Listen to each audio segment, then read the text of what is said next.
एक कौवा ने महादेव जी से पूछा, इस संसार में असली सुख क्या है? भक्त माधव की कहानी। नमस्कार प्रिय दर्शकों, आज की कहानी आपके लिए बहुत ही महत्वपूर्ण जानकारी देकर के जाएगी, जिसमें हम आपको आज बताएंगे कि इस संसार में असली सुख क्या है, अर्थात हम किसे असली सुख कह सकते हैं। इस विषय को लेकर के इस वीडियो में हम चर्चा करने के लिए जा रहे हैं। बस आपसे निवेदन है कि आप हमारी वीडियो की समाप्ति होने तक चैनल पर बने रहे। जो हम इस वीडियो में आपको कहानी सुनाने के लिए जा रहे हैं, यह कहानी बहुत ही ज्ञानवर्धक और शिक्षाप्रद है। इस कहानी के लिए आप शुरू से अंत तक ध्यान से ही सुनना, तभी आपको इस कहानी से बहुत सारी जानकारी प्राप्त हो पाएगी। चलिए दर्शक भाइयों, अब आपका कीमती समय नष्ट न करते हुए सीधे इस कहानी की ओर बढ़ते हैं। प्रिय दर्शकों, एक समय की बात है। एक बार एक कौवा भगवान शिव के पास कैलाश पर्वत पर जाता है। भगवान शिव को जाकर के प्रणाम करता है। भगवान महादेव जी कौवा को जब देखते हैं, आशीर्वाद देते हैं और कहते हैं, कौवा, आज तू हमें कुछ ज्यादा चिंतित मालूम पड़ रहा है। क्या बात है, तेरे यहाँ सब कुशल मंगल तो है या कोई परेशानी है? तब कौवा कहता है कि हे प्रभु, हमारा परिवार और मैं तो कुशल मंगल हूँ, लेकिन हम एक प्रश्न को लेकर के आपके पास में आए हैं और उसी प्रश्न का उत्तर जानने के लिए हम आपको चिंतित दिखाई दे रहे हैं। भगवान शिव कहते हैं कि हे कौवा, क्या बात है, तेरा कैसा प्रश्न है? बता, तेरे प्रश्न का जवाब हम अवश्य देंगे। तो दोस्तों, कौवा कहता है महादेव जी से कि हे प्रभु, मेरा प्रश्न यह है, मैं जानना चाहता हूँ कि इस संसार में असली सुख क्या है। जहाँ हम रहता हूँ, जिस नगर में रहता हूँ, वहाँ के लोग हमें सब दुखी ही दिखाई दे रहे हैं। हम घर घर में जिन लोगों को देखते हैं तो उनके चेहरा पर हमें दुखी झलकता हुआ नजर आता है। एक दूसरे से अपना दुख करते हैं। एक कहता है दूसरे से कि अरे यार, हमें यह दुख है, हमें वो दुख है। दूसरा जब उसके दुख को सुनता है तो कहता है कि तू तो बहुत सुखी है, तुझसे ज्यादा तो हमें दुख है किसी न किसी बात को लेकर के, किसी न किसी समस्या को लेकर के। जिस नगर में मैं रहता हूँ वह हमें सब दुखी ही दिखाई देते हैं। किसी के मुख से मैं यह सुनता ही नहीं हूँ कि मैं सुखी हूँ। हे प्रभु, मैं जानना चाहता हूँ कि संसार में सुखी कौन होता है, सुख किसे कहते हैं? यही प्रभु, हम अपना प्रश्न लेकर के आपके पास में आए और हमारे प्रश्न का उत्तर प्रभु जरूर दे, यही आपसे हमें उम्मीद है। प्रिय दर्शकों, भगवान महादेव जी कहते हैं, कौवा, तेरा जो प्रश्न है वह बहुत ही अच्छा प्रश्न तूने हमसे किया है। ये तेरा प्रश्न जो है इस समाज के कल्याण के लिए बहुत ही महत्वपूर्ण है। तेरे प्रश्न का जो भी यह उत्तर सुनेगा उसे अपने जीवन में सुख प्राप्त होगा और अपनी जिंदगी में कभी दुखी नहीं रहेगा। अब कौवा, मैं तुझे तेरे प्रश्न का उत्तर देता हूँ कि इस संसार में सबसे बड़ा यानी असली सुख क्या है। दोस्तों, भगवान महादेव जी कहते हैं कि हे कौवा, मैं तुझे एक कहानी सुनाता हूँ और इस कहानी के माध्यम से तेरे प्रश्न का उत्तर तुझे मिल जाएगा। हमारी इस कहानी को ध्यानपूर्वक सुनना दोस्तों। भगवान महादेव जी कौवा को कहानी सुनाते हैं और कहते हैं कि हे कौवा, यह कहानी जो है यह हमारे एक भक्त की है, जिस कहानी में तेरे प्रश्न का उत्तर जो है वह छिपा हुआ है। भगवान शिव कहते हैं कि कौवा, एक समय की बात है, एक नगर था और उस नगर में शिव का एक मंदिर था। वह मंदिर जो था उस नगर के थोड़ी दूरी पर था। वहाँ जो भक्त थे बहुत ही श्रद्धा से भगवान शिव के मंदिर में पूजा करने के लिए जाते थे। उसी मंदिर में एक वृद्ध पुजारी रहता था। एक दिन की बात है, एक कोई माँ अपने छोटे से बेटा को वहीं मंदिर के दरवाजे पर छोड़ करके चली। पता नहीं गई तो कहाँ गई। इधर बच्चा उसी मंदिर के दरवाजे पर बैठ गया, अपनी माँ को याद करके रोने लगा। उसके रोने की आवाज़ जब उस वृद्ध पुजारी ने सुनी तो वह भाग करके उस बच्चे के पास में आया। बच्चे को रोते हुए देख करके अपनी गोद में उठा लिया। पुजारी सोचने लगा, लगता है कोई माँ इसको यहाँ छोड़ गई है, उसको याद नहीं रहा है या शायद भूल गई है। इधर उधर मैं उस बच्चे की माँ को तलाश करने लगा, लेकिन उस वृद्ध पुजारी के लिए उसकी माँ कहीं नहीं मिली।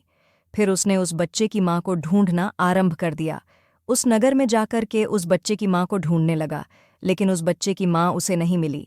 आज पड़ोस के जो भी गांव थे, उस गांव में भी उस पुजारी ने पता लगाया इस बच्चे की माँ मिल जाए, लेकिन उन गांव में भी उस बच्चे की माँ नहीं मिली।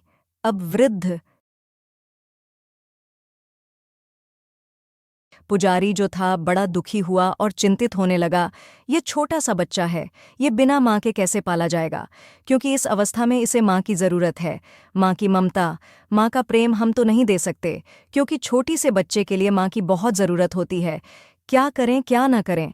उस पुजारी ने उस नगर की कई स्त्रियों से कहा कि इस बच्चे का पालन पोषण करिए, लेकिन कोई भी स्त्री उस बच्चे को पालने के लिए तैयार नहीं।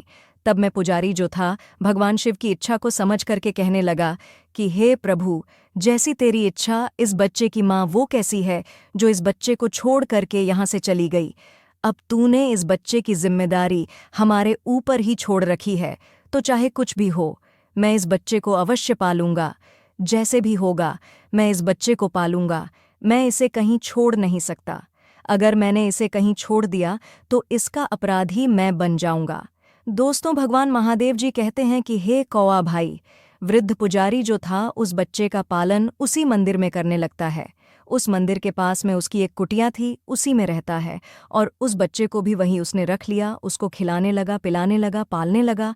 उस वृद्ध पुजारी ने उस बच्चे का नाम माधव रख लिया। इधर दोस्तों, जो भी श्रद्धालु गण थे वहाँ शिव के मंदिर में जब पूजा करने के लिए जाते थे तो जो भी वहाँ पर चढ़ाते थे उसी से उस वृद्ध पुजारी और उस माधव का गुजारा चल रहा था। कभी कभी ऐसा होता था कि कोई श्रद्धालु वहाँ पहुँच नहीं पाता था, इतना भी वहां चढ़ावा नहीं चढ़ पाता था कि वृद्ध पुजारी के और उस बच्चे का पेट भर जाता। जो भी थोड़ा बहुत आ जाया करता था वह वृद्ध पुजारी भगवान शिव को भोग लगाता था। उसके बाद में जो बचता था वह बच्चे को खिला देता था और स्वयं जल पी करके फिर आराम से सो जाता था। इसी तरीका से भगवान शिव पर विश्वास रख के मैं वृद्ध पुजारी बच्चे को पालने लगा। धीरे धीरे धीरे धीरे माधव जो था बड़ा होने लगा। एक दिन जब वो बड़ा हो गया तो उस पुजारी ने भगवान शिव की आराधना, भगवान शिव की पूजा करना, भक्ति करना, सारी चीज़ें उस पुजारी ने उस माधव को सिखा दी कि किस तरह से भगवान शिव की तुझे आराधना करना है, पूजा करनी है, क्या करना है। वो सारी चीज़ें उस पुजारी ने माधव को सिखा दी। इधर जो वृद्ध पुजारी था, मैं तो भगवान शिव की भक्ति में, भजन में, कीर्तन में लग गया और वहाँ मंदिर की साफ सफाई, पूजा व सारा जो कार्य था वो माधव के जिम्मेदार ही सौंप दिया। अब माधव अपने कार्य में लग जाता है। जब भगवान शिव को सेठ बना हुआ देखा तो पूछने लगी कि प्रभु, आज आपने यह सेठ जैसा रूप कैसा बनाया, कहाँ जा रहे हैं आप? तब भगवान शिव ने कहा कि हमारे भक्त की चद है। यदि आज हम वहाँ उसका प्रसाद ग्रहण करने के लिए नहीं गए तो आज वह ये पूजन सामग्री, खाने वाली सामग्री हमारे हाथों से नहीं लेगा, इसलिए मुझे जाना पड़ेगा माता। पार्वती ने कहा, प्रभु तो आप अकेले ही जाएंगे, हमें भी आपके साथ चलना है। हमें भी आपके भक्त की जिज्ञासा को देखना है, उसकी भक्ति को देखना है कि आपका भक्त माधव आपसे कितना प्रेम करता है। भगवान महादेव जी कहते हैं कि ठीक है, पार्वती तैयार हो जाइए। तो दोस्तों, बड़ी सुंदर रेशमी साड़ी माता पार्वती पहनती है, अच्छा सा एक श्रृंगार करती हैं और भोले बाबा के साथ में चल देती है। भोले बाबा तो सेठ का रूप धारण किए हुए थे। पार्वती को लेकर के भगवान शिव जब माधव के यहाँ कुटिया पर पहुँचते हैं, जो सामग्री लेकर के गए थे वो माधव को पकड़ा दी और कहा कि जाओ, इस सामग्री से भोजन तैयार करो, आज हम तुम्हारा भोजन ज़रूर खाएंगे, आज हम इस प्रसाद को ग्रहण करेंगे क्योंकि आज हमें भूख भी लगी है। दोस्तों, माधव ने देखा सेठ जी के लिए तो प्रणाम किया, राम राम की। उसके बाद में कहा, सेठ जी आप तो सेठा नहीं को भी लेकर के आए हैं? बोले, हाँ, सेठा नहीं को भी लेकर के आए हैं। भक्त माधव कहता है, ठीक है सेठ जी, कोई बात नहीं, चिंता ना करें, आज मैं अपनी पूरी कलाकारी से इस भोजन को यानी प्रसाद को बनाऊंगा और बहुत ही स्वादिष्ट आपको यह प्रसाद ग्रहण करवाऊं। लेकिन अभी नहीं, पहले मैं प्रसाद को बनाऊंगा, उसके बाद मैं शिवजी को भोग लगाऊंगा, फिर आपको यह प्रसाद मिलेगा। जवाब दिया, ठीक है भोले बाबा। बोले, जल्दी करो क्योंकि आज हमें बहुत तेज भूख लगी है। जब माधव ने कहा कि भूख लगी है तो माधव छटपटा आता हुआ बोला, सेठ जी चुपचाप यहाँ बैठ जाओ। एक आसन डाल दिया और कहा कि इस पर चुपचाप बैठ जाओ, इंतज़ार करिए, प्रसाद का ज़बरदस्ती मत करिए, जब तक प्रसाद तैयार ना हो जाए, भोग ना लग जाए, तब तक आपको बिल्कुल नहीं मिलेगा। दोस्तों, भगवान शिव जो थे चुपचाप पार्वती को लेकर के और उस आसन पर बैठ गए। इधर भक्त माधव ने बहुत सुंदर खीर तैयार की, उसके बाद में सब्जी को बनाया, पड़ियों को भी बनाया। इस तरह से प्रसाद को जब बनाया है और प्रसाद बनाने के बाद में एक पत्तल में प्रसाद को लेकर के माधव जथा शिव को भोग लगाने के लिए जब चलता है तो भोग लगाने से पहले जो भगवान शिव सेठ बने थे, पार्वती साथ में थी। सेठ से जाकर के बोला, देखिए सेठ जी, आप यहाँ कोई छिप करके आना कानी मत करना, आप रसोई में मत जाना, जब तक शिवजी का भोग न लग जाए तब तक यहीं बैठे रहना, और अगर आप शिवजी का बिना भोग लगाए रसोई में घुस गए तो हमसे कोई बुरा नहीं होगा, क्योंकि मेरे यहाँ सबसे पहले शिवजी का भोग लगता है, शिवजी खाते हैं, उसके बाद में हम और लोग खाते हैं। भोले बाबा बोले, ठीक है, जाइए, जल्दी से शिवजी को भोग लगा करके आइए। अब माधव जो था वह मंदिर में शिवजी को भोग लगाने के लिए चला गया। इधर पार्वती जो थी भोले बाबा की तरफ को देख करके मन ही मन प्रसन्न होती हैं, हंसने लगती हैं। तब भोले बाबा ने चुप रहने के लिए पार्वती से कहा कि पार्वती शांत रहिए, इस तरीका से आप हंसोगी तो पोल पट्टी खुल जाएगी। मैं नहीं चाहता हूं कि हमारी पोल खुल जाए। भक्त माधव तो शिवजी के मंदिर में भोग लगाने के लिए प्रवेश कर गया। और इधर क्या हुआ, भगवान महादेव जी चुपके से उठते हैं, रसोई में वेश किया और रसोई में जाकर के जब खीर उनके लिए मिली तो खीर को जाकर के जैसे है उसको चाखा तो उसमें बहुत सारा नमक उनके लिए स्वाद आया। उन्होंने खीर को खाना बंद किया। फिर उसके बाद में सब्जी को चाखा तो सब्जी मीठी थी, ऐसा लगता था कि इसमें बहुत सारी चीनी पड़ी हो। उसके बाद में भगवान शिव ने जब पड़ियों को चाका, पूड़ी का टुकड़ा उठा करके खाया तो इतनी मिर्च थी कि भगवान शिव के मुंह से सकरानिक। अब भगवान शिव आए और चुपचाप पार्वती के पास में बैठ गए, सीकरारा भरने लगे। सीकरारा भरते हुए देख करके पार्वती की हंसी छूट गई। जब हंसी छूटी तो भोले बाबा ने फिर कहा कि चुप रहिए पार्वती, इस तरह से मत हंसिए, और नहीं तो हमारी चोरी के बारे में यह हमारा भक्त जान लेगा। पता नहीं क्या हमारे साथ करेगा। दोस्तों, पार्वती को सेठ बने भगवान शिव ने शांत कर दिया। इधर भोग लगाने के बाद में माधव जब आता है, भगवान शिव के पास में पत्तल पसता है, उसके बाद में कुल्हड़ देता है और सबसे पहले खीर परोसने लगता है। और जैसे ही खीर को परोसा, भगवान शिव ने उस खीर को खाना आरंभ किया तो इतना स्वाद लगा भगवान शिव के लिए कि वो चट से कुल्हड़ की खीर एक ही बार में पी गई। इधर दूसरे पात्र में भक्त माधव जो था वो खीर को लिए हुए खड़ा था। जब कुल्हड़ की खीर भगवान से सारी पी गए तो दोबारा से फिर उसने खीर को पड़ोस दिया। वो भी पी गए, कई बार खीर को पड़ोसा, लेकिन भगवान शिव उस स्वाद में इतने लीन हो गए कि वो यही भूल गए कि यह प्रसाद पार्वती को भी खाना है, इसको भी खाना है या नहीं खाना है। कहने का मतलब है कि सारी खीर जो थी भगवान से पी गए। जो भी प्रसाद बना हुआ था वो स्वाद के चक्कर में अपने भक्त की भक्ति में लीन होकर के सारा प्रसाद जो थे खा। अब जब सारा प्रसाद खा गए, कुछ नहीं रहा, केवल पत्तल पर और उस कुल्हड़ में थोड़ी सी खीर रह गई थी। कुछ भोजन के टुकड़े और कड़ थे, वो पत्तल पर पड़े हुए थे।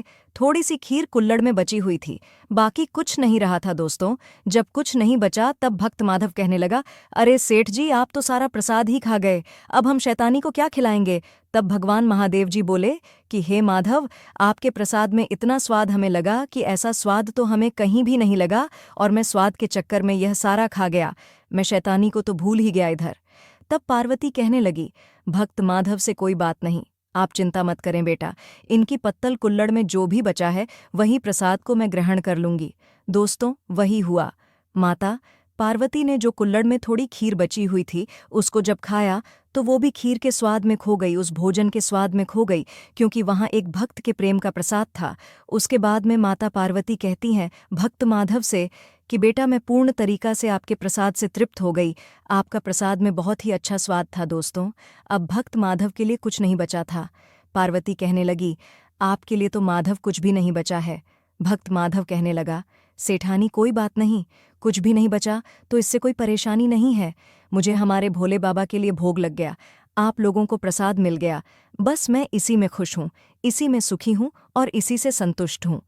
पार्वती ने कहा, नहीं माधव, आपको भी प्रसाद तो मिलना चाहिए। तो दोस्तों, उस कुल्हड़ में एक सीत बचा हुआ था। भक्त माधव कहने लगा, ठीक है शैतानी, जब ऐसी बात है तो आपके इस कुल्हड़ में एक सीत या बचा हुआ है, मैं को खा ले रहा हूं। दोस्तों, उसी समय माधव ने उस चावल के टुकड़े को उठाया और उसको खाया, और जैसे ही उसको खाया तो माधव की भूख और प्यास जो थी उसे ऐसा लगा कि हमेशा के लिए समाप्त हो गई। उसका मन टरप्ट हो गया, उसके अंदर ज्ञान प्रज्वलित हो गया, और जब ज्ञान प्रज्वलित हुआ तो उसके सेठ सेठनी को तुरंत पहचान लिए कि ये सेठ सेठनी नहीं है, ये तो हमारे प्रभु महादेव जी हैं और यह माता पार्वती जी है। पहचाना करके जो सेठ और सेठनी महादेव और पार्वती बने हुए थे उनके पैरों में लेट गया और कहने लगा, प्रभु, आपके दर्शन पाकर मैं धन्य हो गया। इधर शिव पार्वती जी अपने रूप में आ जाते हैं और दर्शनों को पाकर के भक्त जो था प्रेम मग्न हो गया और उनके पैरों में गिर पड़ा। प्रिय दोस्तों, इस तरह से अपने भक्त माधव को दर्शन दिए, उसके भूख प्यास को हमेशा के लिए शांत कर दिया और फिर अपने जीवन में भगवा की भक्ति में लीन रहा और फिर उसके लिए भगवान शिव का धाम प्राप्त हुआ।